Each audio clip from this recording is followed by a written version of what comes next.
Assalamualaikum warahmatullahi wabarakatuh. Innal hamdalillah nahmaduhu wa nasta'inuhu wa nastahdihi wa nastaghfiruh wa na'udzu billahi min shururi anfusina wa min sayyiati a'malina.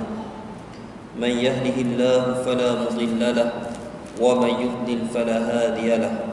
أشهد أن لا إله إلا الله وحده لا شريك له وأشهد أن محمدا عبده ورسوله.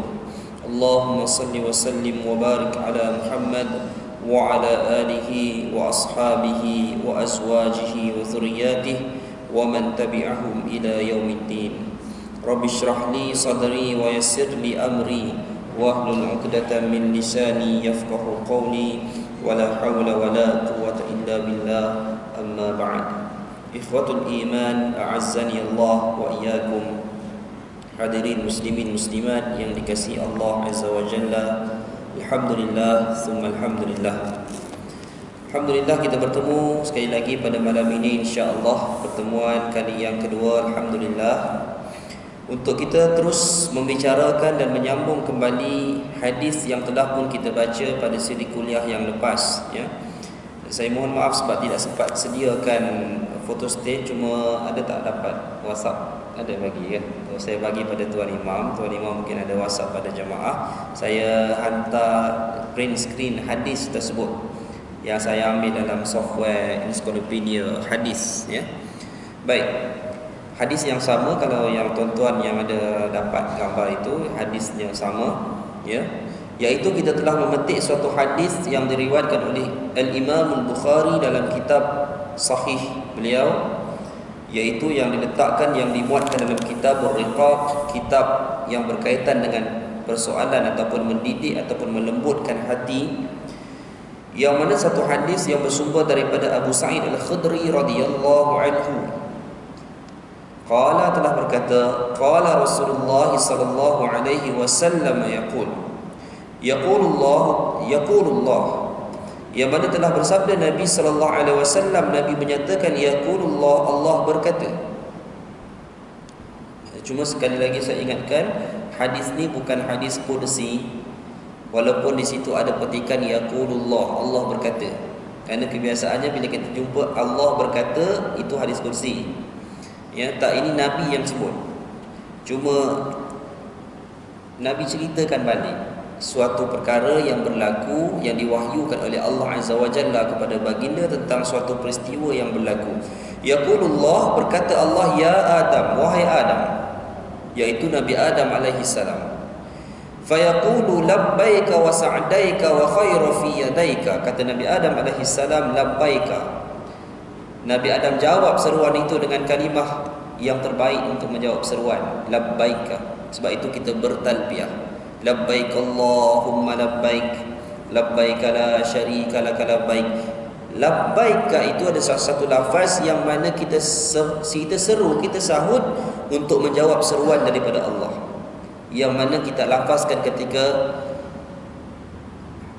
umrah dan juga haji. Kerana Allah telah menyeru kita, Allah telah memanggil kita kedua tanah haram, khususnya Mekah, menziarahi Masjidil Haram, menziarahi Kaabah.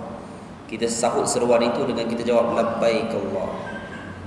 Sebab itu tuan-tuan dan puan-puan sekalian, kalau kita lihat seperti yang saya sebutkan dalam kuliah yang lepas, bahawa Nabi dan para sahabat, mereka bertalbiyah sepanjang-panjang perjalanan, bermula daripada miqat sampailah masuk ke Mekah itu, sampai bila mana mereka sampai di Kaabah, kehabisan suara, habis suara, kan?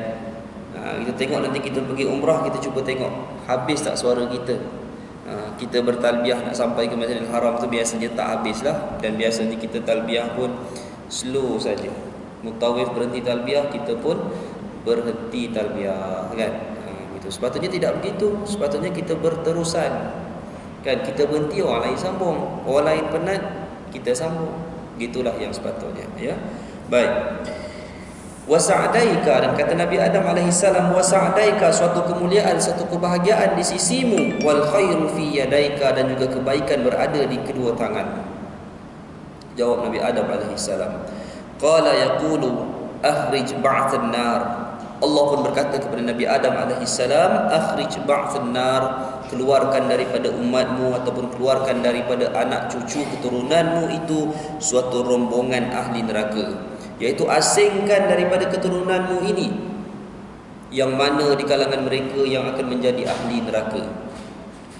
Qala, kata Nabi Adam alaihissalam, wa ma ba'thun nar. Nabi Adam bertanya kepada Allah Ta'ala, bagaimanakah keadaan ataupun berapakah jumlah mereka.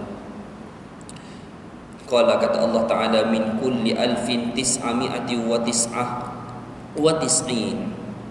Kata Allah Subhanahu wa Ta'ala, daripada setiap 1000 umatmu itu, kaummu, keluarkan 999, maka itulah yang akan menjadi ahli neraka. Daripada 1999 itu yang akan jadi ahli neraka di kalangan anak cucu keturunan Nabi Adam alaihissalam, iaitu manusia. Fadzaka hina yashibus saghir. Kata Nabi SAW, peristiwa itu berlaku, dialog itu berlaku ketika mana? Ketika hina yashibus saghir, ketika kamu melihat kanak-kanak ini yashib, beruban. Selesai satu fasa, Nabi cerita dialog tadi tu dia berlaku bila? Dia berlaku pada ketika kamu melihat kanak-kanak itu beruban, maksudnya menjadi tua, iaitu hari kiamat. Cerita ni adalah hari kiamat. Hari kiamat, hari di mana kamu akan menyaksikan kanak-kanak itu beruban, menjadi tua. Banyak yang dihuraikan di sini di kalangan para syurah hadis yang menyatakan maksud di sini. Ada di kalangan yang menyatakan bahawa kegerunan kepada Allah ketika berlakunya kiamat menyebabkan rambut ini boleh beruban. Kerana kegerunan kita melihat apa yang berlaku pada hari kiamat. Jadi tuan-tuan puan-puan sekalian, kita tak boleh bayangkan macam mana orang yang takut sehingga beruban. Ya. Orang takut sehingga pengsan kita boleh bayangkan, tapi takut sehingga beruban. Ini satu pendapat. Pendapat yang lain menyatakan tempoh yang mereka alami itu, ya, tempoh yang mereka alami daripada kematian nak sampai kepada dibangkitkan semula di hari akhirat, tempoh itu menyebabkan kanak-kanak pun boleh jadi beruban. Nak kata lamanya. Sebab tu Imam Ibn Qayyim Al-Jauzi menyatakan dalam kitab Ar-Ruh, beliau menyatakan bahawa setiap alam yang bakal kita pergi selepas daripada satu-satu alam, alam itu akan lebih lama, alam itu akan lebih panjang. Beliau berdalil bahawa kita bermula dengan alam rahim, alam yang sempit, tempoh yang singkat 9 bulan. Kita pindah ke alam dunia, luas seluas mata memandang, setakat mana yang Allah izinkan untuk kita pergi, dengan tempoh yang lebih lama daripada alam rahim. 10 kali ganda, berapa kali ganda. Kita dalam alam rahim hanya 9 bulan, tapi kita boleh hidup di dunia mungkin sampai 90 tahun. Lepas ni kita akan mati, kita akan masuk ke alam barzakh. Alam barzakh lebih luas daripada alam dunia. Sebab orang yang mendapat nikmat di alam kubur, nikmat itu jauh lebih luas daripada nikmat dunia. Sebaliknya orang yang akan mendapat azab, azab itu lebih perit nak dibandingkan dengan azab yang paling perit dalam dunia. Lepas daripada alam kubur, kita akan pindah ke alam akhirat. Alam akhirat jauh lebih luas daripada alam kubur. Tempohnya lebih lama, tuan-tuan dan puan-puan sekalian. Tempohnya lama. Berapa luas kita nak bayangkan alam akhirat, wallahu alam. Berapa lama kita nak tunggu sehingga selesai seorang demi seorang demi seorang demi seorang dihisab oleh Allah Azza wa Jalla untuk ditentukan kesudahan mereka sama ada syurga ataupun neraka. Proses itu menyebabkan seorang kanak-kanak pun, ya, hatta seorang kanak-kanak yang menunggu turnnya, gilirannya, dia akan beruban menunggu giliran tersebut. Wa tada'u kullu zati hamlin hamlaha, dan kamu akan melihat orang yang mengandungkan anak, perempuan yang mengandungkan anak akan gugur anak itu, apa yang dikandungkan. Kenapa gugur? Kerana zalzalatas sa'ah, kerana gegaran hari kiamat. Ya, hari kiamat ini disebut sebagai zalzalah. Zalzalah ni gempa bumi. Zalzalatas sa'ah, gempa bumi di hari kiamat. Hari yang mana kita akan melihat suatu benda yang telah kita bina di atas dunia ni, dia akan hancur dalam sekelip mata. Hancur. Sebab tu kalau kita buka surah Al-Kahfi, tuan-tuan puan-puan sekalian, tuan-tuan akan jumpa kisah dua orang pemuda. Yang satunya mukmin, satunya kafir. Yang kafir itu dia diberi dengan dua ladang yang begitu besar, yang tidak dikurangkan sedikit pun oleh Allah Ta'ala hasilnya, sehingga dia menyatakan apa yang dia miliki itu takkan hancur. Itu bukti yang memberikan panduan kepada kita tentang kebenaran hari kiamat. Jadi orang kufur ni, mereka buat sesuatu itu seakan dunia ni tak hancur, seakan apa yang mereka kumpulkan itu akan kekal. Ya, tuan-tuan dan puan sekalian, walaupun kita orang mukmin ni, kita beriman bahawa setiap apa yang kita bina dari segi dunia kita akan tinggalkan. Dunia ni hanya ibarat seperti rumah sewa, tuan-tuan dan puan sekalian. Ya, kita mungkin tak menyewa di sini, tapi kalau kita dulu satu masa dulu, mungkin kita fasa menyewa. Ya, zaman tuan-tuan muda, puan-puan sekalian dulu, kalau ingat-ingat mungkin pernah menyewa, mungkinlah kalau pernah, kan? Jadi apa yang kita nak buat pada rumah sewa tu? Kita nak renovate rumah sewa tu. Kita rasa yang pertama bukan rumah kita. Kita nak renovate macam mana pun, kemungkinan tuan rumah suka, kemungkinan tuan rumah tak suka. Sebab bukan rumah kita, bukan milik kita. Kita nak buat macam mana pun, kita akan fikir rumah ni rumah yang akan aku tinggalkan. Satu masa kita akan keluar daripada rumah tu, dan tak mungkin kita akan balik semula ke rumah tu. Jarang orang sewa, dia keluar, dia masuk balik. Jangan tinggalkan. Seakan tidak ada beza dunia ni dengan rumah sewa. Tak ada beza. Kerana dunia ini adalah satu tempat yang kita buat macam mana pun indah untuk hidup kita, satu masa kita akan tinggalkan. Dan kalau kita tinggalkan kepada generasi kita, walau dia utuh untuk 100 atau 1000 tahun akan datang, apa yang kita bina ini akan tetap hancur ditelan ketika berlaku zalzalatas sa'ah, iaitu gegaran hari kiamat. Yang mana dalam hadis lain banyak menceritakan bagaimana gunung ganang ini diterbangkan oleh Allah Azza wa Jalla, sehingga bumi ini tak akan kita lihat sesuatu melainkan bumi ini jadi satu tanah yang rata. Itu keadaan yang berlaku. Wa taran nasa sukara wa ma hum bisukara. Kamu akan melihat manusia ini sukara, mabuk. Wa ma hum bisukara, walhal mereka tidak mabuk.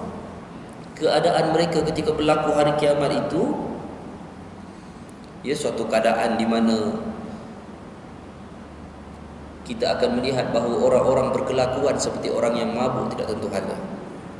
Dan saya ada petik satu ayat Quran pada kuliah yang lepas, iaitu berkaitan dengan ayat pertama dan kedua daripada surah Al-Hajj. Allah sebut lagi, Allah tambah di situ, wa yauma tarawnaha tazhalu kullu murdi'atin amma arda'at. Yang mana kamu akan melihat setiap daripada ibu kandung yang sedang menyusukan anaknya akan meninggalkan anaknya. Itu kedahsyatan yang amat sangat ketika berlakunya kiamat. Dalam dunia ni, kalau seorang ibu dia sayang pada anak dia, dia susukan anak dia, kita tolak tepilah orang yang buang anak ni. Tapi seorang ibu yang sayang kepada anak dia, dia susukan anak dia, tak mungkin dia akan meninggalkan anak dia seorang diri dalam keadaan kelaparan.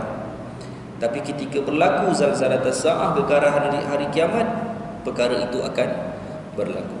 Cuma saya hurai pada kuliah yang lepas, saya ulang secara ringkas bahawa bila mana kita kumpulkan beberapa hadis daripada Nabi SAW, kita akan mendapati bahawa kiamat ini berlaku ke atas seburuk-buruk umat. Tetapi kita akan jumpa lagi hadis yang mana Nabi menyatakan tidak akan berlaku kiamat melainkan apabila di bumi ini tidak disebutkan nama Allah Azza wa Jalla. Ataupun yang tuan-tuan biasa dengar, masa berlaku kiamat azan tak ada. Ya, setelah beberapa tahun tidak dilakukan azan di atas muka bumi ini. Ya, benar, peristiwa itu berlaku. Mengapa? Kerana pada masa itu tidak ada lagi orang yang beriman. Tak ada orang yang beriman. Dan kiamat berlaku Orang yang menghadapi kiamat adalah orang-orang yang tidak beriman kepada Allah Azza wa Jalla. Tapi ini bukan bermakna kita orang mukmin boleh selesa dengan kita menyatakan kita alhamdulillah kita tak jumpa kiamat. Tuan-tuan dan puan sekalian, kalau kita bicara tentang kiamat, saya tanya secara keyakinan kita lah, rasa-rasa kita jumpa ke tidak kiamat ni? Rasa-rasanya kita pergi dulu ke ataupun kiamat datang dulu? Mana satu? Kita pergi dulu. Bukan tuan-tuan, saya pun rasa macam tu. Saya yang muda ni pun saya rasa saya antara saya mati dengan kiamat, rasa saya mati dulu. Kan? Ada orang kata macam kalau jelas dalam hadis kita takkan melalui kiamat ataupun orang mukmin takkan melalui kiamat, kenapa kita bicarakan tentang kiamat ni? Dan kenapa kita bicarakan tentang kiamat? Kenapa Allah letakkan ayat-ayat cerita-cerita kiamat dalam Al-Quran? Yang pertama, tuan-tuan dan puan sekalian, Quran ini bukan sahaja untuk orang mukmin. Quran bukan sahaja untuk orang Islam. Quran juga adalah untuk sekalian manusia. Tak ada kesalahan kalau nak baca Quran kepada orang bukan Islam. Tak ada masalah. Kalau katalah kita ni jenis satu hari itu kita sesak lah, kita katakan, kita pinjam, kita jumpa kawan kita nak pinjam kan. Katalah kita nak pinjam satu orang yang meniaga, mungkin dia nak pinjam satu jumlah yang besar. Kata dia nak pinjam 500,000. Cari kawan-kawan masjid, kawan-kawan meniaga surau, tak ada orang nak bagi pinjam. Tengok-tengok ada satu orang yang bukan beragama Islam pun. Dia kata aku boleh bagi pinjam lah, tanpa interest. Kalau kau bayar sekian. Contoh. Kita pun tak ada pilihan, kita pun ambil. Sampai satu masa ataupun belum sampai tempoh, kita dah selesaikan. Kita selesaikan. Mesti dia suka. Dan dia tahu kita orang yang jujur. Tak salah kalau kita nak bacakan ayat-ayat Al-Quran yang Allah memerintahkan kita begitu. Dan tak salah kita sebut saya buat ini kerana kitab saya Al-Quran, Allah yang perintahkan saya buat begini. Itu dakwah, tuan-tuan dan puan. Satu dakwah, satu jalan dakwah. Saya dulu ada seorang guru bahasa Inggeris Sing. Ya, dia Sing ni agama ke bangsa? Bangsa kan? Sing. Agama dia Sikh. Ya. Hari ni dia Islam. Dulu dia Sing.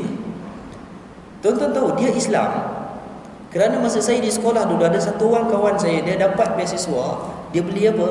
Dia beli terjemahan Quran yang kita ada ni.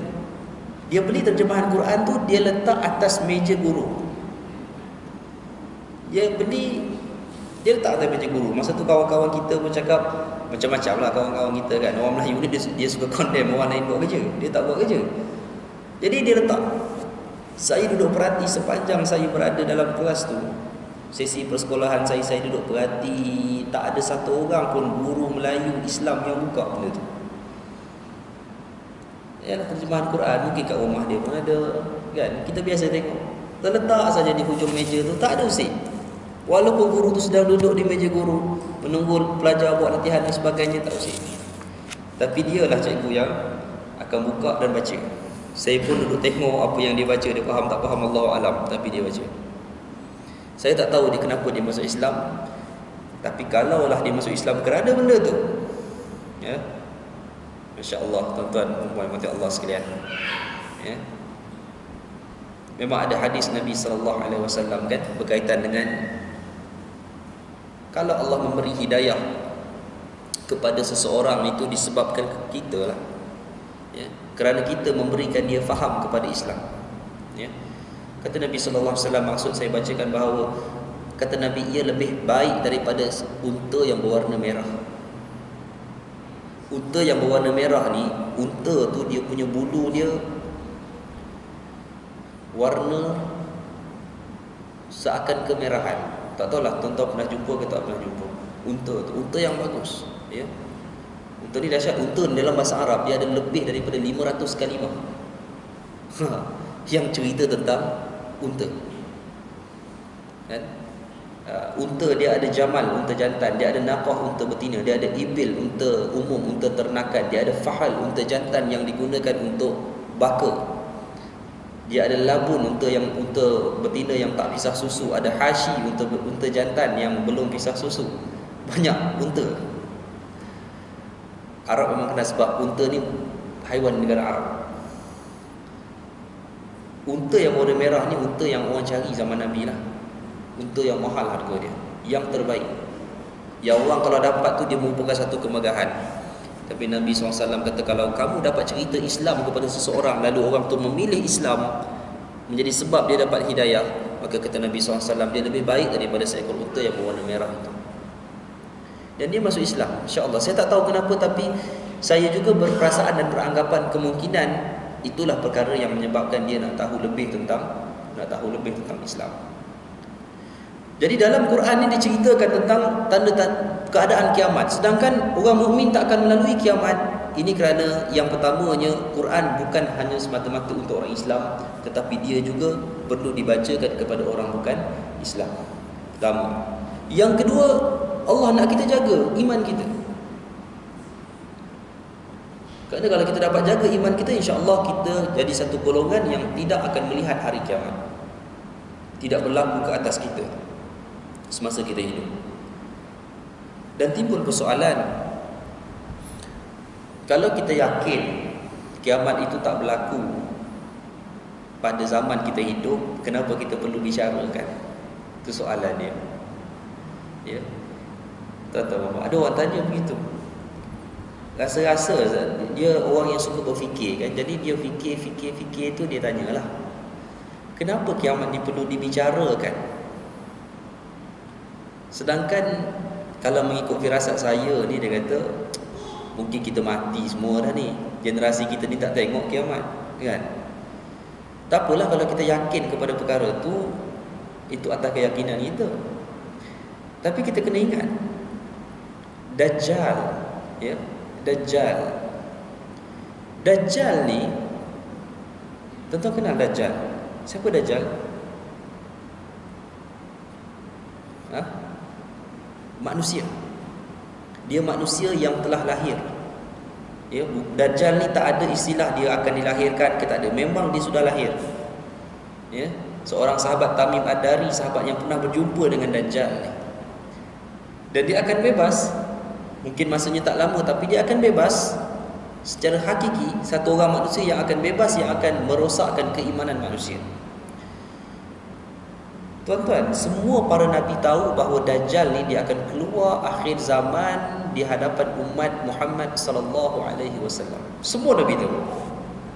Tapi setiap Nabi menceritakan tentang bahaya fitnah Dajjal kepada kaumnya. Hampir setiap Nabi akan ceritakan tentang fitnah Dajjal, walaupun Nabi itu tahu bahawa Dajjal tak keluar pada kaum dia, akan keluar kepada kaum Muhammad, umat Muhammad sallallahu alaihi wasallam. Tapi setiap Nabi akan ceritakan tentang Dajjal. Ini kerana apa? Kerana fitnah dia, tuan-tuan dan puan-puan. Fitnah Dajjal itu. Sebab itu apa kaitannya? Walaupun hari ini kita tengok banyak orang mukmin, tetapi masa Dajjal itu keluar dan menyebarkan fitnahnya, pada masa itu banyak iman-iman orang mukmin yang akan hilang. Akan hilang. Sebab Dajjal ni kalau kita tengok, antara kekuasaan yang diberi pinjam oleh Allah Azza wa Jalla, seakan dia memiliki syurga dan neraka di tangan kanan dan kirinya. Dengan kekuasaan yang Allah beri pinjam, tuan-tuan mungkin boleh rujuk dalam hadis-hadis berkaitan dengan Dajjal. Hadis-hadis sahih banyak berkaitan dengan Dajjal. Dia akan ugut keimanan manusia. Tuan-tuan tengok pada hari ini, semua kita tahu bahawa kadang-kadang hari ini kita nak bercakap satu kebenaran pun susah. Di atas beberapa faktor. Ramai manusia yang tak boleh menuturkan kebenaran daripada lisannya. Banyak sebab. Atas kepentingan sesuatu. Banyaklah. Dan kita pasti kepentingan itu adalah kepentingan dunia. Ya, yang menyebabkan dia nak bertahan ni, tuan-tuan dan puan-puan sekalian. Tapi kalau Masya Allah, saya di Mesir dulu ada satu orang mufti di Mesir, Dr. Farid Wasil, Masya Allah, Azhari. Seorang yang alim. Ya, Dr. Farid Wasil ni dia diberhentikan daripada mufti dan ditawarkan dengan suatu habuan yang banyak, tapi dia tak nak sambung. Sebab dia keluarkan satu fatwa Ratu Cantik haram zaman Mubarak lah. zaman Husni Mubarak, dia keluarkan fatwa Ratu Cantik haram. Mubarak telefon straight pada dia. Husni Mubarak tu telefon suruh tarik balik. Aku tawar banyak benda lah untuk jawatan kamu, aku tak nak tarik balik. Aku rela lepaskan semua kepentingan, tapi aku takkan tarik balik fatwa tu. Dan kamu nak ganti tempat aku dengan orang lain, silakan. Cuma aku minta jangan ganggu hidup aku. Dan dia hidup seperti orang biasa selepas daripada tu. Dia tinggalkan segala kemewahan. InsyaAllah tuan-tuan, di Mesir ni, tanyalah imam kita di sana, ustaz tak kaya macam kat sini. Ya, tak mewah kan. Dengan 2-3 PhD itu pun, kalau mengajar di universiti, ya, di Azhar tu saya ingat 1000 Allah alam sampai tak sampai gaji. Itu. Begitulah keadaan mereka. Tapi kita perlu ingat dan sentiasa berjaga-jaga bahawa fitnah Dajjal itu besar. Sebab itu Nabi dalam satu hadis juga diriwayatkan oleh Imam Al-Bukhari, ketika Nabi ceritakan tentang Dajjal kepada para sahabat, Nabi ceritakan dalam kebun kurma.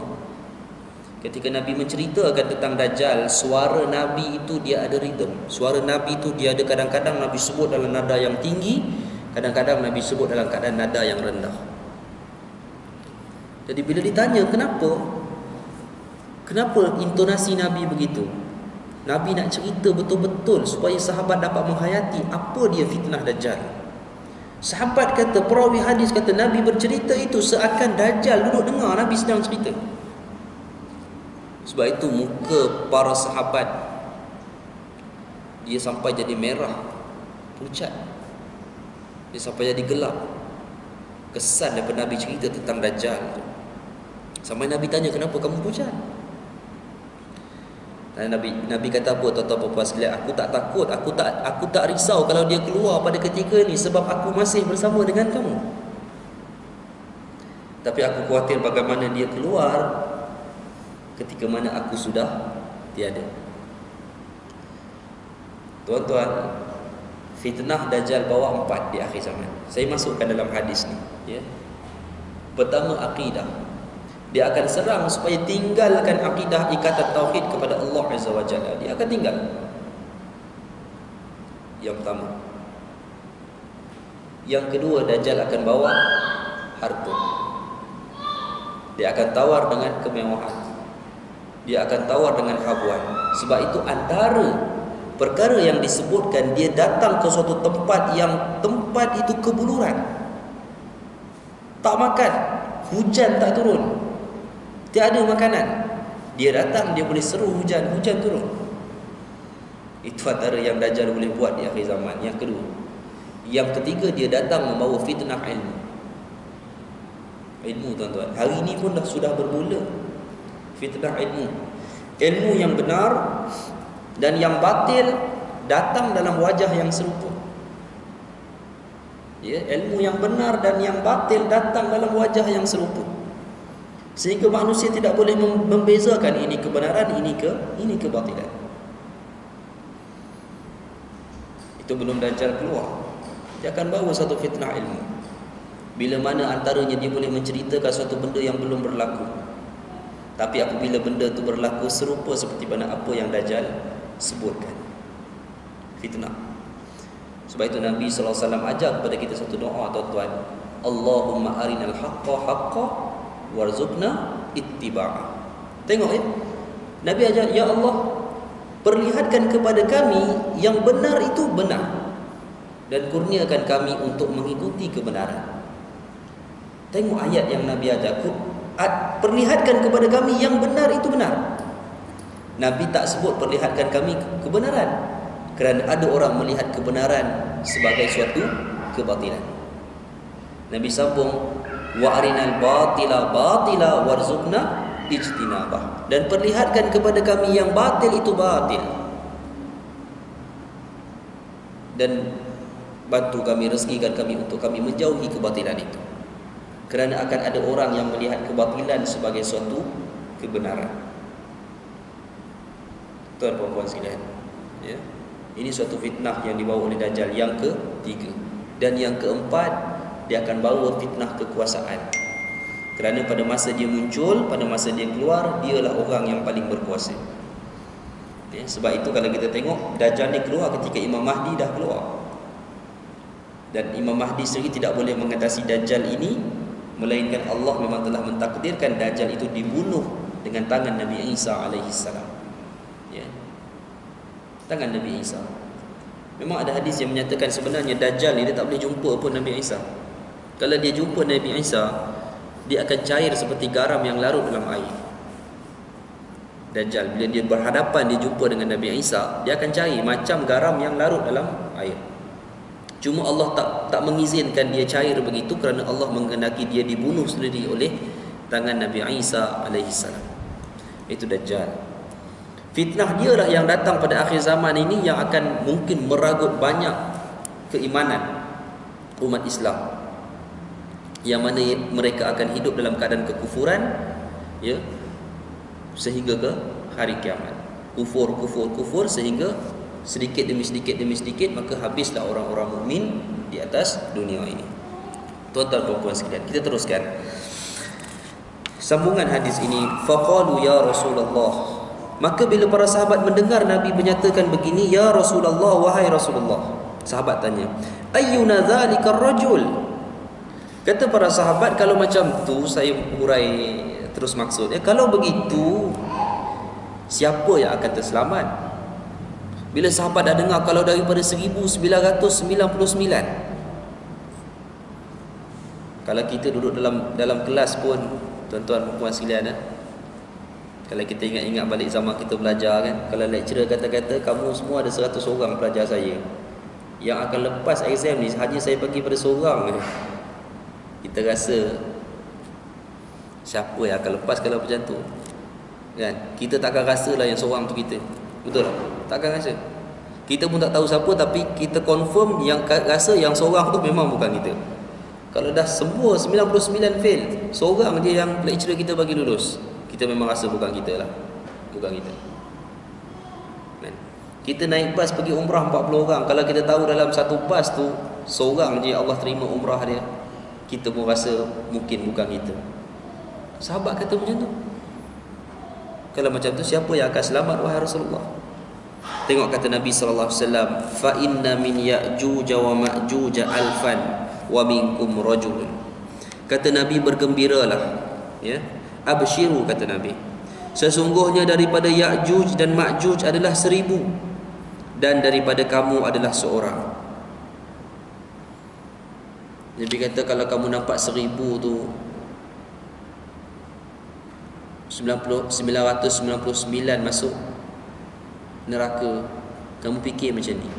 Yang 1000 tu Ya'juj dan Ma'juj, yang disebut dalam surah Al-Kahfi, inna Ya'juj wa Ma'juj mufsiduna fil ard. Ya'juj dan Ma'juj ni dia kaum, dia suatu kaum yang melakukan kerosakan di atas dunia ni, yang fasik, yang kufur.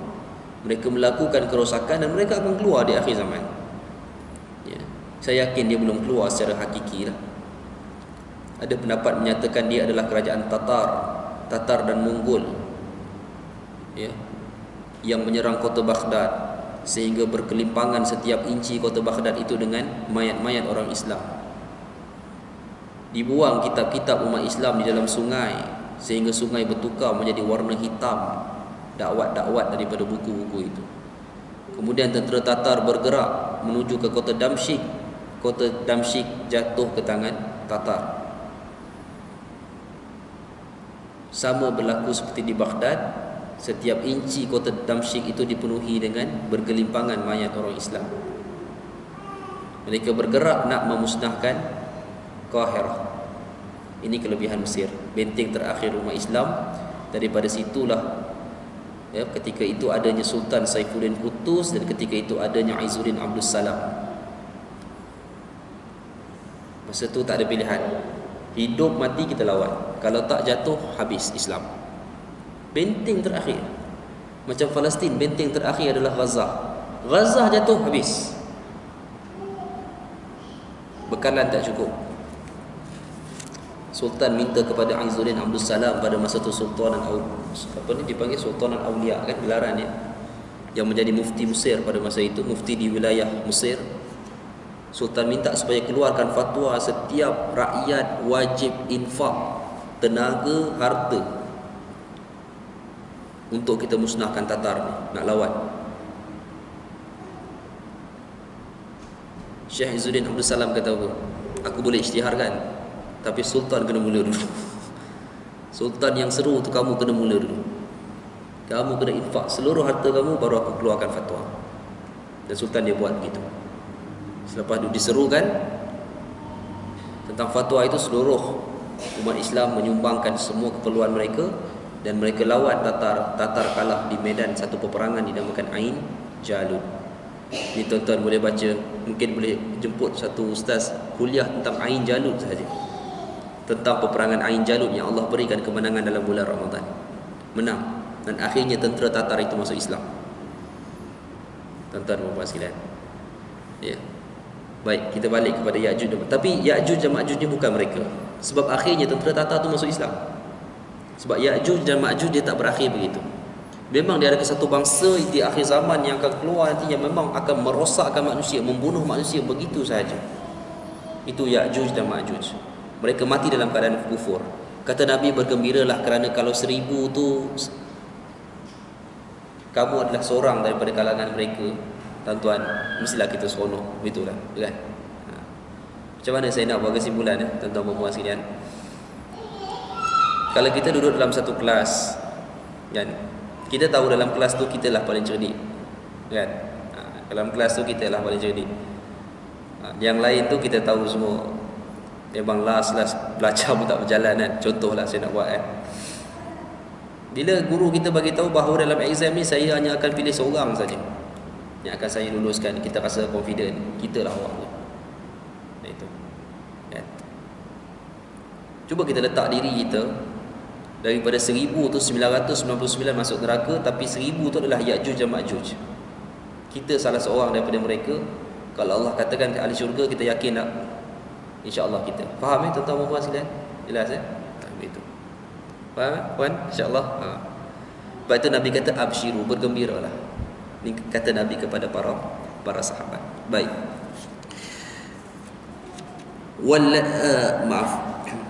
Wallazi nafsi biyadih, kata Nabi, demi jiwaku yang berada di tangannya, inni la atma'u an takunu sulusa ahlil jannah, sesungguhnya aku pohon agar kamu adalah sepertiga daripada penduduk syurga. 1/3 daripada penduduk syurga. Nabi kata aku pohon supaya kamu ini, sahabat-sahabat ni, dia jadi 1/3 daripada penduduk syurga. Maknanya penduduk syurga ni 1/3 sudah dipenuhkan oleh golongan para sahabat. Ramai sahabat ni. Kalau kita rujuk kepada saat kewafatan Nabi SAW, kita refer kepada Hujjatul Wada', ya. Sebutan dia wada', ya, bukan wida'. Dia, saya tengok orang Melayu sebut wida' baris bawah, bukan. Hujjatul Wada'. Kata Imam Ibn Hazim rahmatullah alaih, kata beliau, jumlah sahabat yang ada pada Hujjatul Wada' tu adalah la ya'lamuhum, tak diketahui, illa khaliquhum wa raziquhum, melainkan pencipta mereka dan pemberi rezeki mereka, iaitu Allah Ta'ala saja yang mengetahui jumlah sahabat yang berada pada Hujjatul Wada'. Nak kata ramai. Sebab tu ada hadis Nabi larang minum berdiri, tapi ada hadis jelas Nabi minum air Zam-Zam dalam keadaan berdiri. Ulama istinbat 2 hukum. Yang pertama, memang sunnah minum air Zam-Zam berdiri. Yang kedua, dan saya pegang kepada pendapat yang kedua ni, Nabi berdiri kerana keperluan sesak. Pada masa tu ramai, kan? Jadi ramai, Nabi nak cepat. Nabi minum air Zam-Zam ni selepas daripada tawaf, Nabi nak pergi sa'i, Nabi minum dalam keadaan berdiri. Tapi bagi saya, kalau orang hidangkan kita air Zam-Zam dan kita sedang duduk di rumah sahabat kita yang baru pulang tanah haram ni, dihidangkan air Zam-Zam, kalau kita tengah duduk, kita minum dah dalam keadaan duduk. Tak perlulah kita berdiri. Ada orang, saya tengok orang buat begitu. Dia dengar satu kuliah sunnah minum Zam-Zam berdiri, dia tengah duduk bersila tu, tiba-tiba terus bangun, togok air, kan? Itu tak betul juga. Kalau kita tengok adabnya dah tak berapa cantik lah. Itu kita kena tahu berinteraksi dengan hadis itu, ya. Baik tuan-tuan dan puan sekalian. Jadi Nabi kata aku berharap kamu ni menjadi 1/3 daripada ahli syurga. Bila sahabat dengar begitu, fahamidna Allah wa kabbarna. Kami ucapkan alhamdulillah, Allahu akbar, alhamdulillah, Allahu akbar. Mereka memuji Allah dan mereka membesarkan Allah. Gembiranya mereka kerana Nabi sebut begitu. Aku berharap kamu memenuhi 1/3 daripada kotak ahli syurga itu. Masya Allah tuan-tuan, ini kedudukan para sahabat. Sebab tu kena ada kuliah belajar tentang para sahabat ni. Ya, sama ada sahabat-sahabat yang kita kenal ataupun sahabat-sahabat yang kita tak kenal. Ramai sahabat-sahabat yang kita tak kenal ni kadang-kadang. Ya, ramai. Saya tanya baru ni, saya buat kuliah, saya cerita tentang, rupanya ramai orang tak tahu isteri Umar Ibn Khattab. Ya, tuan tahu ah? Tak tahu ah? Tak pernah baca. Umar kita kenal, isterinya siapa? Kan? Isteri Umar ni ramailah, kahwin 4. Salah seorangnya adalah Zainab binti Mas'ud, ibu kepada Abdullah ibn Umar. Ya, sahabat kedua yang paling banyak riwayat hadis selepas Abu Hurairah adalah Abdullah ibn Umar, anak kepada Sayyidina Umar, yang namanya dicalonkan khalifah keempat ganti Osman. Tapi dia tolaklah, dan jawatan itu diberikan kepada Sayyidina Ali. Ya. Abdullah ibn Umar ni sangat kasih kepada Nabi, jauh, dan memang sayang daripada Nabi melebihi dia sayang pada ayah dia sendiri. Dia tolak pendapat ayah dia sekiranya pendapat tu bertentangan dengan pendapat Nabi. Ya. Masyhur kisah tu dalam bab haji tamattu'. Sayyidina Umar tak bagi buat haji tamattu'. Ibnu Umar kata, kamu tak bagi, tapi Rasulullah izinkan kami, Rasulullah perintahkan kami buat haji tamattu'. Dia tolak pendapat ayah dia, dia pergi kepada pendapat Nabi. Itu Ibnu Umar. Dia lahir daripada rahim seorang ibu, itu Zainab binti Mas'ud. Zainab binti Mas'ud ada seorang abang, Osman bin Mas'ud. Ya. Osman bin Mas'ud ini sahabat tak kenal, kita tak kenal, tahu apa maksudnya.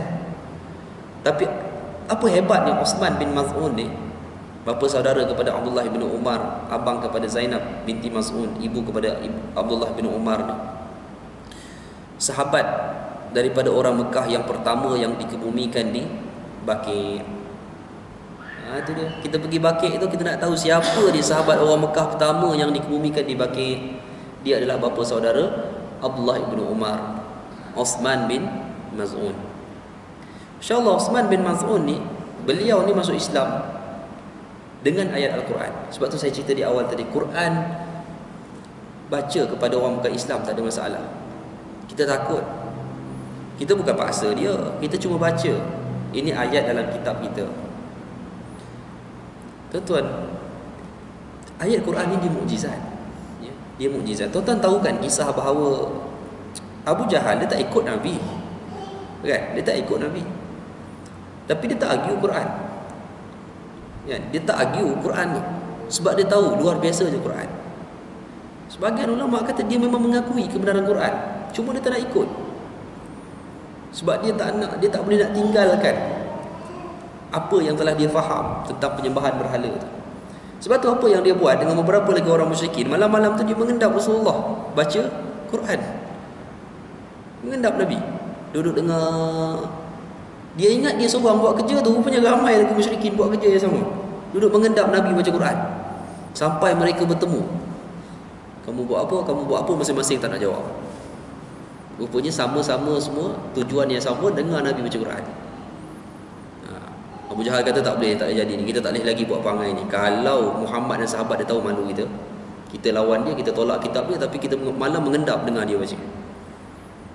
Abu Jahal mengeluarkan arahan, jangan lagi kita buat perkara ni. Malam esok dia datang seorang-seorang, dia dengar. Kan? Itu. Ini Quran. Osman bin Mas'ud ni dia masuk Islam ni dengan dia dibaca bila dia mendengar ayat hari Jumaat tu. Innallaha ya'muru bil adli wal ihsan wa ita'izil qurba wa yanha 'anil fahsya'i wal munkari wal baghi ya'izukum la'allakum tadhakkarun. Ayat ni, dia dengar ayat ni, dia faham, dia masuk Islam. Dia menyertai peperangan Badar tapi tak syahid dalam peperangan Badar. Dia balik daripada peperangan Badar, dia meninggal. Allah tak pilih syahid dalam peperangan Badar, tapi balik daripada peperangan Badar dia meninggal dan dia dikebumikan, muhajirin pertama yang dikebumikan di kuburan Baqi'.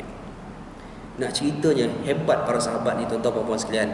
Dalam riwayat hadis disebutkan dua nama, sama ada Zainab atau Ruqayyah tidak dapat dipastikan, tetapi kematian salah seorang anak Nabi ini, Nabi redha dengan kematiannya, dan Nabi sebut ketika anaknya itu meninggal, Nabi sebut, pergilah kamu berbahagia bersama Uthman bin Maz'un.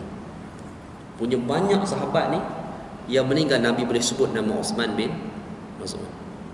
Pergilah kamu, maksudnya pergilah kamu berbahagia di alam barzakh bersama dengan Uthman bin Maz'un. Banyak nama Nabi boleh ingat nama Uthman. Nah, ini dia. Saya sebut cerita ni sebab sahabat tuan-tuan puan puan. Dan saya sebut ni Uthman ni sahabat yang tak terkenal.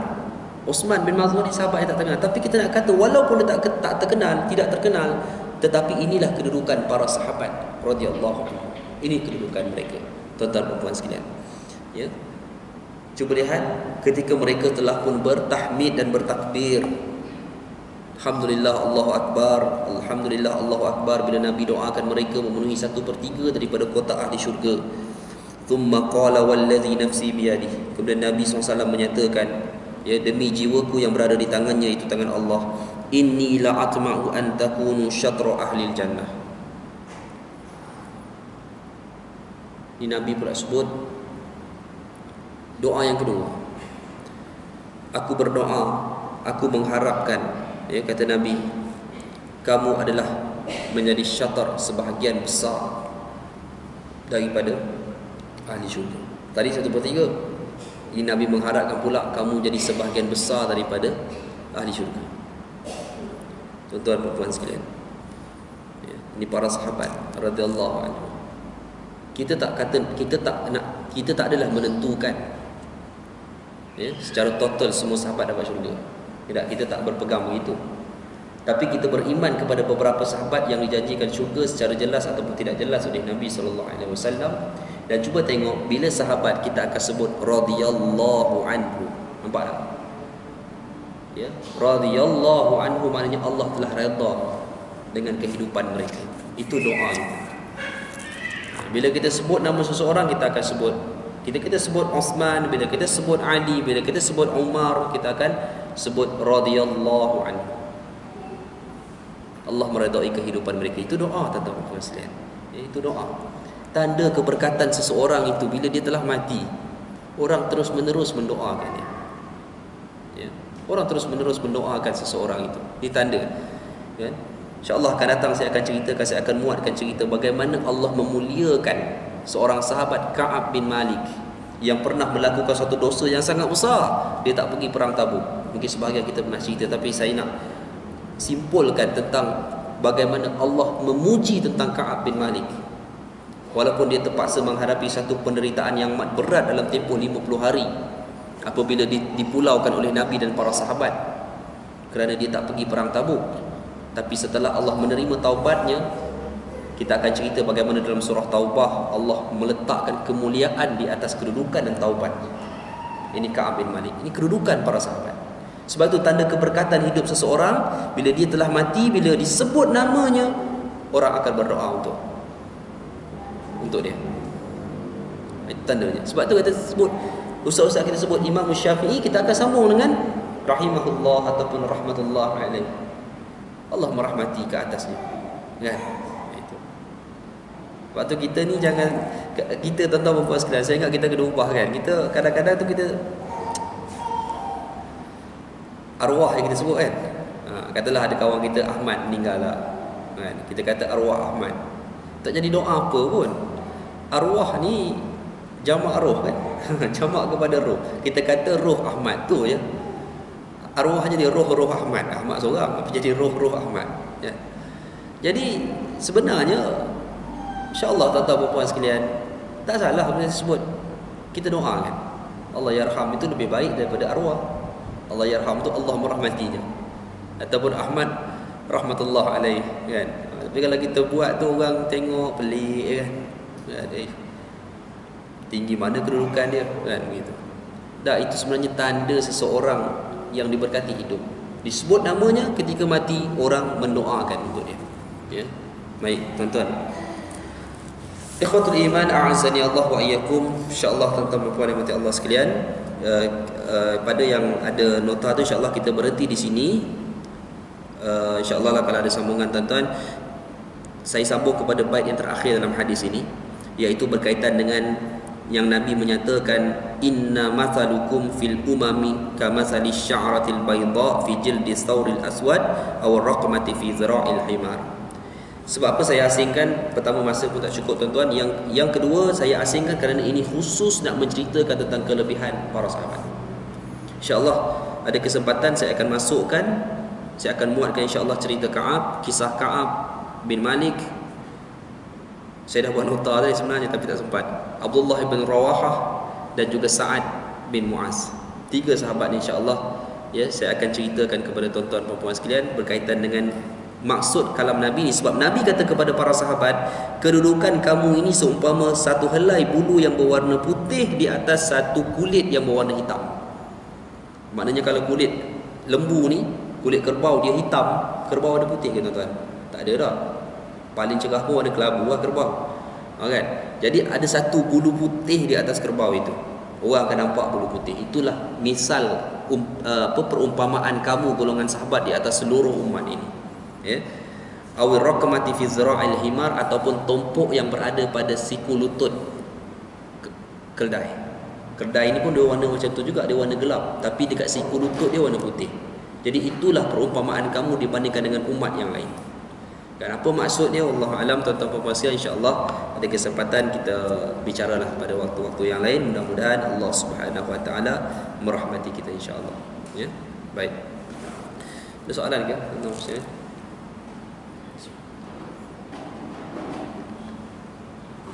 Ya, alhamdulillah. Barakallahu fikum, jazakumullah khairan katsira atas jemputan dan perkongsian ini. Mudah-mudahan Allah merahmati kita insya-Allah. Sallallahu ala Muhammad wa ala alihi wa sahbihi wat tabi'in. Qulu qawli hadza wa astaghfirullah li wa lakum. Assalamualaikum warahmatullahi wabarakatuh.